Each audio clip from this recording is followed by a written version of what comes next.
নমস্কার, আশা করছি সবাই খুব ভালো আছেন। চামেলি মণ্ডল চ্যানেলে সবাইকে স্বাগত জানাই। আজকে আমি আশাপূর্ণা দেবী রচিত নিজের জন্য শোক গল্পটি পড়ে শোনাব। আশা করছি গল্পটি আপনাদের ভালো লাগবে। শুরু করছি আজকের গল্প, নিজের জন্য শোক। মাঝরাত্রে ঘুমের মধ্যেই হঠাৎ ভয়ানক একটা অস্বস্তি অনুভব করলেন অবিনাশ। দমটা যেন বন্ধ হয়ে আসছে, বুকের মধ্যে অজানা একটা কষ্ট। ঘুম ভেঙে গেল, দেখলেন সর্বাঙ্গ ঘামে ভিজে গেছে, ঘাড়ের নিচে বালিশটা ভিজে থসথস করছে। উঠে বসতে গেলেন, পারলেন না। ঘাড় তুলে বালিশটা উল্টে নিলে ভালো হয়, কিন্তু বুঝতে পারছেন পেরে উঠবেন না। হাত পা নড়াতে পারছেন না, অবশ পাথর পাথর। ষাটের কোঠা পার করতে চললেন অবিনাশ। জীবনে অনেক দেখেছেন, সেই অভিজ্ঞতা তীব্র একটা প্রশ্নের রূপে অবিনাশের মস্তিষ্কের কোষে কোষে সমস্ত স্নায়ুর পর্দায় পর্দায় যেন তীক্ষ্ণ একটা করাত চালিয়ে গেল। আমার কি তাহলে স্ট্রোক হলো? এই যে বুকের মধ্যে দম বন্ধ করে আসা কষ্ট, এই যে ঘাম, এই যে হাত পা অবশ লাগা, এই সমস্তই তো স্ট্রোকের লক্ষণ। আতঙ্কে অস্থির হয়ে চিৎকার করে উঠতে গেলেন অবিনাশ, কোনো একটা কারুর নাম ধরে। হয়তো বড় ছেলের, হয়তো ছোট ছেলের, হয়তো নাতনিদের কারোর, হয়তো বা শৈলবালারই। না, শৈলবালার হতে পারে না। কবে আবার শৈলবালাকে নাম ধরে ডেকেছেন অবিনাশ যে সেটা মুখে এসে যাবে? অভ্যাসে না থাকলে মরণকালেও আসে না। সেই জন্যেই মহাপুরুষরা বলে থাকেন নামের অভ্যাস করতে। সে অভ্যাসও করা নেই অবিনাশের, তাই অভ্যাসগত কোনো ডাকই ডাকলেন। কিন্তু যাকেই ডেকে থাকুন, সে ডাক কারো কানে গিয়ে পৌঁছল না, কারণ ডাকটা ভেতরেই হাঁচড় পাঁচড় করছে, গলা দিয়ে স্বর বেরোচ্ছে না। তার মানে অবিনাশের পক্ষাঘাত হয়ে গেল অকস্মাৎ, অতর্কিতে। যে অবিনাশ বিছানায় শোবার আগে পর্যন্ত, ঘুমিয়ে পড়ার আগে পর্যন্ত সুস্থ স্বাভাবিক সহজ ছিলেন, সকাল থেকে রাত পর্যন্ত প্রতিদিন যা যা করেন সবই করেছেন, এতটুকু ব্যতিক্রম হয়নি, শরীরে এতটুকু বৈলক্ষণ্য অনুভব করেননি। নিত্য নিয়মে ভোরবেলা উঠে পার্কে বেড়াতে গেছেন এবং ফেরার সময় ছোট নাতির জন্যে খাটাল থেকে সামনে দোয়া গরুর দুধটুকু নিয়ে এসেছেন, যথারীতি গোয়ালাটাকে একবার ধর্মজ্ঞান সম্পর্কে অবহিত করিয়ে দিয়ে। ওরা অবশ্য অবিনাশকে এটা করতে বলেনি। নাতির মা বাবা, অর্থাৎ অবিনাশের ছোট ছেলে আর তার বউ, তারা টিনের ফুডেই নির্ভরশীল ছিল। অবিনাশী শতপ্রবৃত্ত হয়ে এ ব্যবস্থাটি করে ও দায় ঘাড়ে নিয়েছেন। অ্যালুমিনিয়ামের যে পাত্রটি করে দুধ নিয়ে আসেন সেটা নিয়েই বেড়াতে যান এবং নাতনিদের কাছে সগৌরবে ঘোষণা করেন, লোকে হাসলে তো বয়েই গেল। সে যাই হোক, আজও যথারীতি বাড়ি ফিরেই একবার চা টোস্ট খেয়েছেন এবং কাগজ পড়া সাঙ্গ করার পর আরও একবার হালুয়া আলু মরিচ সহযোগে বড় কাপের চা পান করেছেন। বুড়ো বয়সে সকালের দিকে খিদে যেন একটু বেশিই পায়, অথচ বলতে লজ্জা করে। তাই নাতনিদের টিফিনের জন্যে যা কিছু তৈরি হয়, অবিনাশ হঠাৎ হঠাৎ তার গন্ধ পেয়ে যান। অবিনাশ টিফিনে রুটি তরকারি নিয়ে যেতেন, অবিনাশের ছেলেরা লুচি মিষ্টি। নাতনিরা টিফিনে অমন গপ গপ করে লুচি খেতে পারে না, সূক্ষ্ম কিছুর যোগান দিতে হয় ওদের, যেমন ডিম ভাজা, কুচো নিমকি, হালুয়া, আলু মরিচ ইত্যাদি। রান্নাঘর থেকে বাতাসে তার সুবাস ভেসে এসে যেন উতলা করে তোলে অবিনাশকে। অবিনাশ খবরের কাগজখানা হাতে করেই অন্দরমহলের দিকে এগিয়ে যান। শুনেছ খবর? মতিহারির কাছে বাস দুর্ঘটনায় একটা বিয়ে পার্টি একেবারে খতম। অথবা উদাত্ত গলায় বলতে বলতে যান, কাণ্ড শুনেছ?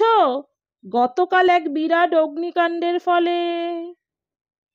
এসব সংবাদ পরিবেশনের টার্গেট অবশ্যই শৈলবালা। কারণ খবরের কাগজের সত্যিকার খবর রাজনীতি আর রাজনৈতিক কূট চালটালের কথা নিয়ে আলোচনা শৈলর সঙ্গে হতে পারে না। দেশের ব্যাপার নিয়ে মাথা ব্যথার সময় নেই শৈলবালার। জিনিসপত্রের দাম বাড়লেই শৈলবালা কর্তৃপক্ষের ওপর রেগে আগুন হন এবং দাম কিছু কমলেই প্রসন্ন হন। মন দিয়ে যদি শোনেন তো ওই ঘটনা ও দুর্ঘটনার খবর। কি আর করা, ওইগুলোই আলোচ্য করতে হয়। তবে তেমন তাড়াতাড়ির সময় শৈলবালাও বলেন, থাক বাপু, ওসব আর এখন শোনাতে এসো না, সকালবেলাই কেমন মন খারাপ হয়ে যায়। অবিনাশ কি আর বোঝেন না ওই মন খারাপের কথাটা ছুতো মাত্র? ব্যস্ততার সময় খবরেই কান পাতার সময় নেই শৈলবালার। অবিনাশ বলে, না তাই বলছি, মানুষের বেঁচে থাকাটাই যেন এখন একটা আশ্চর্য ঘটনা হয়েছে। বলে একটু ঘুরঘুর করেই বলেন, গন্ধটা বেরোচ্ছে তো, হালুয়া করছো বুঝি? আলু মরিচ ভাজছো নাকি? ডিম ভাজছো মনে হচ্ছে। ভাজছে কিসে? ডালদায় না সর্ষের তেলে? গন্ধটা ভালো বেরিয়েছে। তা ওই সূত্রেই হোক আর শৈলবালার বিবেচনাতেই হোক, দ্বিতীয়বারের চায়ের সঙ্গে দ্বিতীয় এক প্রস্ত জল খাবার জোটে। আজও খেয়েছেন পরিতৃপ্তির সঙ্গে। অবিনাশ মনে মনে যেন দিনটার ছবি দেখতে থাকেন। দেখতে চান কোথাও কিছু দুর্বলতার চিহ্ন প্রকাশ পেয়েছে কিনা। কোথাও তো কিছু দেখছেন না। তারপর যথারীতি বাজারও গেছেন। এটাও দ্বিতীয় প্রস্ত। বড় ছেলে সকালবেলা চাকর সঙ্গে নিয়ে বাজার করে আনে। তবু ছেলেরা অফিস চলে যাওয়ার পর অবিনাশ আর একবার ঝর্তি পড়তি বাজারটা ঘুরে আসেন এবং অখাদ্য কিছু মাল এনে হাজির করেন, যা ওরা ছোঁয় না। কিন্তু থোর, পুঁইশাক, মুখী কচু, মৌরলা, পুঁটি এসব জিনিস খায় না মানুষ। খায় না তো বাজারে বিক্রি হয় কেন? যাকে কেউ না খাক, অবিনাশ একাই খাবেন। শৈলবালা শুদ্ধ আজকাল ধুয়ো ধরেছেন, ওসব খেলে অম্বল হয়। ওটা কোনো কথাই নয়, ফ্যাশানি বউ ছেলের কাছে শুয়ো হওয়া। অবিনাশ ওসব শুয়ো হওয়া হইর ধার ধারেন না, বরং ওই বৌমাদের দেখিয়েই একটি গাদা করে চচ্চড়ি খান আজও। আবার বিকেলে চায়ের সঙ্গে বিস্কুট খেয়েছেন। ছোট নাতনিকে স্কুল থেকে নিয়ে আসার ডিউটি পালন করেছেন। পার্কে গেছেন ছোট নাতির সঙ্গে। ঝি যায় গাড়ি ঠেলে নিয়ে, তবু অবিনাশ সঙ্গে যান। নিশ্চিন্ত হয়ে ঝিয়ের হাতে ছেড়ে দিতে রাজি হন না। যদিও নাতির মা মুখ টিপে হেসে বলে, কত বাচ্চাই তো লোকজনের সঙ্গেই পার্কে আসছে, কার আর দাদু আসছেন পাহারা দিতে? তা বলুক, অবিনাশ যান, আজও গিয়েছিলেন। তারপর আর কি, একে একে দুই ছেলে বাড়ি ফিরেছে। তাদের জন্যে চা হয়েছে। সেই সঙ্গে যেমন খান একটু একটু খেয়েছেন এবং আরও কিছুক্ষণ এটা ওটা কথায় কাটিয়ে রাত্রের খাওয়া সেরে শুয়েছেন। এর মধ্যে কোথায় কোনখানে সেই বিরাট গহ্বরের ইশারা, যেখানে পা ফেলেই তলিয়ে গেলেন অবিনাশ সেন নামের লোকটা। অবিনাশ আবার চেঁচাতে গেলেন, গলা দিয়ে শব্দ বার করতে পারলেন না। তার মানে সর্বশরীরেই পক্ষাঘাত হয়ে গেছে। জিভটাও বাদ দেয়নি সেই নিষ্ঠুর দস্যু। পক্ষাঘাত। লোকটার বাজার চলতি যে নামটা আছে সেটা না ভেবে অবিনাশ আয়ুর্বেদ শাস্ত্রের পাতা থেকে তুলে আনলেন সেই অপ্রচলিত শব্দটা। এই শব্দটা প্যারালিসিসের থেকে অনেক বেশি ভয়ঙ্কর আর অনেক বেশি রূঢ় বলেই কি, দুঃখের পরিমাপ করতে যেটা দরকার হচ্ছে। এখন গ্রীষ্মকাল, তবু সন্ধ্যের দিকে একটা বড় গোছের কালবৈশাখী হয়ে গেছে বলে বাতাস হঠাৎ অনেকটা ঠান্ডা হয়ে গিয়েছিল। অবিনাশের ঠান্ডা লাগার ধাত বলে মাথার দিকের জানালাটা বন্ধ। সামনের টেবিলে টেবিল ফ্যানটা ঘুরছে মৃদুমন্দ গতিতে। ঘরটা সরু, শোবার ঘর হিসেবে গণ্যও ছিল না, তাই সিলিং ফ্যান নেই, দরকারও হয় না। পাশের জানালাটা খোলা থাকলে হাওয়ায় উড়িয়ে নিয়ে যায়। আজ জানালাটার একটা কপাট বন্ধ। এ সমস্তই ঠিকঠাক করে গেছেন শৈলবালা শুতে যাবার আগে। জান্না অবশ্য বেশি দূরে, পাশের ঘরেই তার অবস্থান। এ ঘরটা তো ছোট্ট এক ফালি, ব্যবধান সামান্যই। দু ঘরের মাঝখানের দরজাটা খোলাই থাকে, শুধু একটা পর্দা ঝোলে তাতে। তবু কত দূর দূরান্তের ব্যবধান। বড় ছেলের মেয়ে দুটো ধাড়ি হয়ে ওঠা পর্যন্ত অবিনাশ একটি পরম বস্তু হারিয়েছেন, আযৌবনের অভ্যাস শৈলবালার সান্নিধ্য। সেটা হারাতে হয়েছে ওই তুচ্ছ কারণটার জন্যে। ওদের মা বাপের ভাগে একটা মাত্র ঘর। বড় হয়ে যাওয়া মেয়ে দুটোকে নিয়ে শোয়া নাকি সভ্যতা নয়। অতএব সভ্যতা আর শোভনতা বজায় রাখতে শৈলবালা একদিন নিজেই এ ব্যবস্থা চালু করে বসেছেন। সাবেককালের এই বাড়িটার যে ঘরটায় অবিনাশের ফুলশয্যা হয়েছে এবং তদবধি চিরটা কাল কাটিয়ে এসেছেন, সে ঘর থেকে নির্বাসন ঘটেছে অবিনাশের। বিয়ে পাওয়া সেই সেকেলে ঢাউস জোড়া খাটে শৈলবালা এখন দুই নাতনিকে নিয়ে মৌজ করে শোন। অবিনাশ এই সরু ঘরটায়, একটা সরু চৌকিতে। প্রথম এ ব্যবস্থার প্রস্তাবে অবিনাশের মাথায় যেন হঠাৎ বজ্রাঘাত হয়েছিল, কিন্তু শৈলবালা আগে থেকেই শাসিয়ে রেখেছিলেন।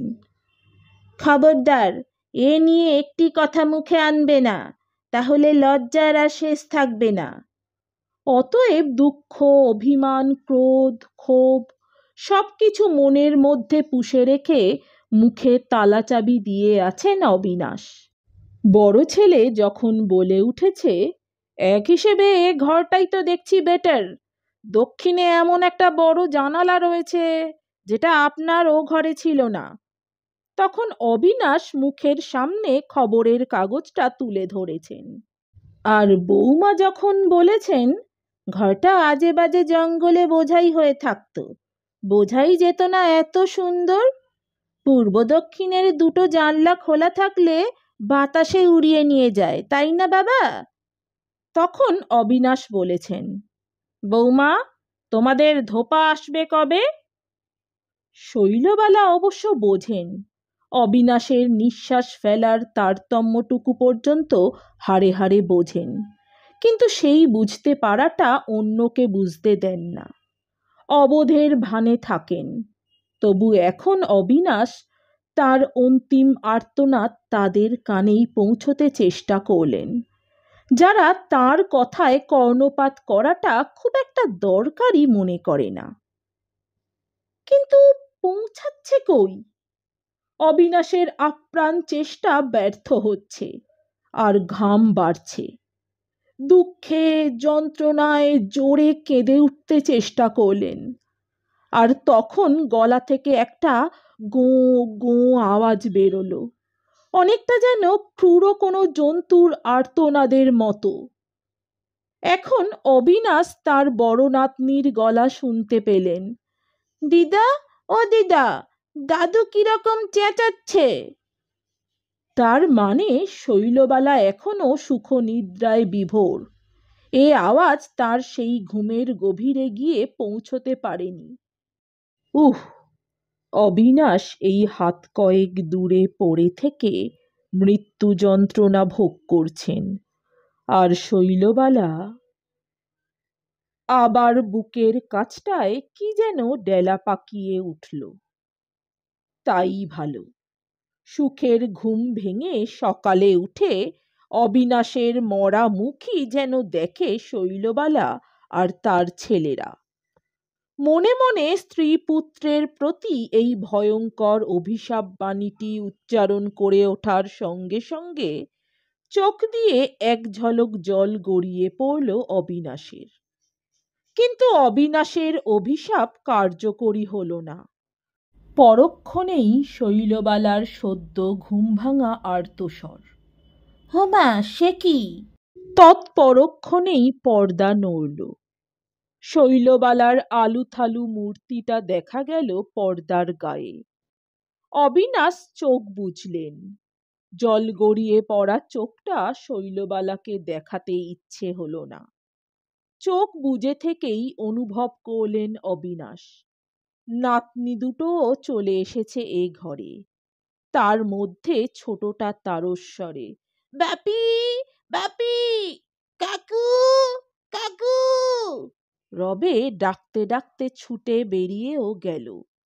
অবিনাশ অনুভব করছেন শৈলবালা অবিনাশের সরু চৌকির কিনারাটুকুতেই বসে পড়ে অবিনাশের ডান হাতের নাড়িটা টিপে ধরেছেন। কোবরেজ বাড়ির মেয়ে এবং সহজাত বুদ্ধিতেও নারী জ্ঞানটা শৈলবালার প্রখর, আর সেই জ্ঞানটা সম্পর্কে রীতিমতো সচেতন। কারুর অসুখ বিসুখ করলেই শৈলবালা আগে এসে তার নাড়িটা ধরেন। অবিনাশ অনুভব করছেন শৈলবালা অবিনাশের হাতটা সাবধানে বিছানায় নামিয়ে দিয়ে তাকে ঠেলে ঠেলে আপ্রাণ ডাক দিচ্ছেন, "শুনছ? ওগো, শুনছ? কি কষ্ট হচ্ছে? শুনছ? খারাপ স্বপ্ন দেখেছ?" ইচ্ছে করলেই চোখটা খুলতে পারেন অবিনাশ। চোখের পাতায় পক্ষাঘাত হয়নি, তবু সেই ইচ্ছে তিনি করলেন না। তিনি ওই আকুল ডাকটি উপভোগ করতে লাগলেন। "শুনছ? ওগো, বলো না, কি কষ্ট হচ্ছে?" তার সঙ্গে শৈলবালার প্রেম স্পর্শ। অবশ্য এই স্বপ্নীল উপভোগটি স্থায়ী হল না। দুই ছেলেই এসে গেল। অবিনাশ চোখ বুজেই দেখতে পাচ্ছেন একজনের পরনে সিল্কের লুঙ্গি, আর একজনের ডোরাকাটা রাত পায়জামা। বাপের বিছানার কাছে এসে দাঁড়িয়ে মুখ ঝুঁকিয়ে উচ্চস্বরে ডাকছে, "বাবা, বাবা।" তারপর নিচু গলায় বলল, "ব্যাপারটা কি?" শৈলবালার উত্তর শুনতে পেলেন, "কি জানি, রিঙ্কু আমায় ঠেলে জাগালো দাদু কিরকম চেঁচাচ্ছেন বলে। এসে ডাকাডাকি করছি, সাড়া পাচ্ছি না। কিন্তু সুরটা এমন কেটে যাচ্ছে কেন?" শৈলবালার কণ্ঠে তেমন হাহাকার ভাব ফুটল না কেন, বরং ক্ষণপূর্বের সেই ব্যস্ত আকুলতাও অন্তর্হিত, যেন বেশ আত্মস্থ ভাব। তার মানে ছেলেদের সামনে খেলো হবেন না। স্বামীর জন্যে আকুলতা, এটা তাহলে শৈলবালার কাছে খেলমি? হ্যাঁ, তাই। আগেও এ জিনিস লক্ষ্য করেছেন অবিনাশ। বড় ছেলে আর একবার ডাকল। অবিনাশ সাড়া দিলেন না। ছেলেরা এখন ডাক্তারের কথা তুলল। কে জানত চোখের ওপরকার ছোট্ট ছোট্ট এই পাতা দুটো এত বড় একটা আবরণ, প্রাচীর, তার আড়ালে কতখানি আত্মগোপন করা যায়। খুব দুঃখের সঙ্গে এখন অনুভব করছেন অবিনাশ বুকের সেই দারুণ কষ্টটা অনেকটা কমে গেছে। মনে হচ্ছে এখন বোধহয় কথা বলতে পারবেন। ওদের ওই উদ্বেগকে এক ফুঁয়ে উড়িয়ে দিয়ে বলতে পারবেন, দোহাই বাবা, ডাক্তার ফাক্তারকে আর এই মাঝরাত্রিরে ডাকতে যেতে হবে না। এক্ষুনি মরছে না তোদের বাবা। মনে হচ্ছে বলতে পারবেন সে অবস্থা হয়েছে, তবু বলতে চেষ্টা করলেন না অবিনাশ। দাঁতে দাঁত চেপে পড়েই রইলেন চোখ বন্ধ করে। ভয়ানকভাবে অনুভব করছেন কথা কয়ে উঠলেই অবিনাশ হঠাৎ সস্তা হয়ে যাবেন। না, এক্ষুনি সস্তা হয়ে যেতে ইচ্ছে নেই, বরং চোখ বুজে সেই অবস্থাটা উপভোগ করবেন। ডাক্তার এলো, পরীক্ষা করল, ডাকলে সাড়া দিচ্ছেন না শুনে ইশারায় ইঙ্গিতে সন্দেহ প্রকাশ করল। সেরিব্রাল থ্রম্বোসিস হওয়া বিচিত্র নয়, নির্দেশ দিল। একদম শুইয়ে রাখুন, কমপ্লিট রেস্ট। তাহলে তখন কিন্তু আর ছেলেরা বাপ সম্পর্কে এত উদাসীন থাকতে পারবে না। আর শৈলবালার তখন উপযুক্ত শাস্তি হবে। এমন কায়মনোবাক্যে সারাদিন সংসার করে। ধর্মের সাক্ষী একবার রাত দুপুরে একটু জানালা বন্ধ আর পাখা খোলার কর্তব্য সেরে নাতনিদের নিয়ে আরাম সজ্জায় শুতে যাওয়া চলবে না। ডাক্তারের প্রতীক্ষা করতে লাগলেন অবিনাশ তাঁর আবরণ প্রাচীরের আড়ালে থেকে। কিন্তু সে প্রতীক্ষা সফল হল না। অবিনাশ নিজের বলবার কথাটাই শৈলবালার কণ্ঠে শুনতে পেলেন। থাক রে খোকা, এক্ষুনি ডাক্তারকে ডাকাডাকি করতে যাবার দরকার নেই। ছোট ছেলে বলল, না ডাকাটা কি ঠিক হবে? হবে, আমার মনে হচ্ছে অন্য কিছু না, স্বপ্ন টপ্ন দেখে বোবায় ধরেছিল। নারী বেশ ভালোই আছে, কোবরেজ বাড়ির মেয়ে। সে অহমিকাটুকু প্রকাশ করতে দ্বিধা রাখেন না। উহ, কি নির্লজ্জতা, নিষ্ঠুরতা! ছেলেদের কাছে নিজের মহিমা বজায় রাখতে কি নির্মমতা! রাগে সর্বাঙ্গ জ্বলে যায় অবিনাশের। মনের মধ্যে কথার চাষ চলে। বড় অহংকার দেখছি যে, সর্বজ্ঞ হয়ে গেছো একেবারে। নারী ভালো আছে? ভালো থাকতে কে মাথার দিব্যি দিয়েছিল তাকে? নিজের নারীর এই দুর্ব্যবহারে আর একবার চোখে জল আসে। চোখ জ্বালা করে সেই নোনা জলে, তবু চোখ খোলেন না। শৈলবালার নিশ্চিন্ত নিশ্চিন্ত গলার স্বর ধ্বনিত হয়। পাখাটা বাড়িয়ে দে তো রিঙ্কু, আর জানলাটা ভালো করে খুলে দে। হেই, শুনছ? জল খাবে? জল? শব্দটা শুনে অবিনাশের সমস্ত স্নায়ু উন্মুখ হয়ে উঠল। অনুভব করলেন ঠিক এই মুহূর্তে এটাই খুব দরকার হচ্ছিল তাঁর। আর চোখ বুজে থাকা চলবে না। ওরা হয়তো সাড়া না পেয়ে জল আনবে না, বলবে, থাক, ডিস্টার্ব করে কাজ নেই, জাগলে খাবেন।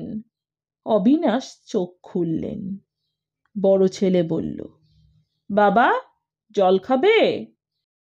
বড় ছেলের এ কণ্ঠস্বর কতদিন শোনেননি অবিনাশ। এমন করুণায় কোমল, স্নেহ স্নেহ। মাথা নেড়ে জানালেন, হ্যাঁ। বড় নাতনি তাড়াতাড়ি জল এনে দিল। এও নতুন। সবাই জানে দাদু হচ্ছেন দিদার বিজনেস। ছোট ছেলে বলল, কি হলো হঠাৎ? এই স্বরটাও যেন বহু যুগের ওপার হতে ভেসে আসার মতো। অবিনাশ দু হাত উল্টে বললেন, কি জানি, হঠাৎ বুকটা কেমন। বলেই খেয়াল হলো হাত বেশ ঠিকভাবেই নাড়াতে পারছেন, কথাও বলতে পারলেন। সকলের অলক্ষিতে পাটা একটু নাড়িয়ে দেখলেন, নড়ল। তার মানে অবিনাশ সেন নামের এই প্রৌঢ় ভদ্রলোকটির সব ঠিক আছে। ছোট ছেলে বলল, এখন ঠিক লাগছে, না ডাক্তারকে ডাকার দরকার আছে? ডাক্তারকে ডাকার দরকার আছে কি না এ প্রশ্নটা রুগীকে করবার নয়। শুনে অভিমান হলো অবিনাশের। আবার চোখে জল এলো। মাথা নেড়ে বললেন, না। তাহলে শান্ত হয়ে ঘুমোবার চেষ্টা করো। বুকের ওপর হাত রেখে ঘুমিও না, ওতে অনেক সময় এরকম হয়। শৈলবালা বিছানার পাশ থেকে উঠে দাঁড়িয়ে চাদরের কুঁচকে যাওয়া ভাঁজগুলো হাত দিয়ে প্লেন করলেন। সহজভাবে বললেন, একটা কাজ কর খোকা, তোদের কি সব হজমের ওষুধ টষুধ আছে, তাই একটু দে।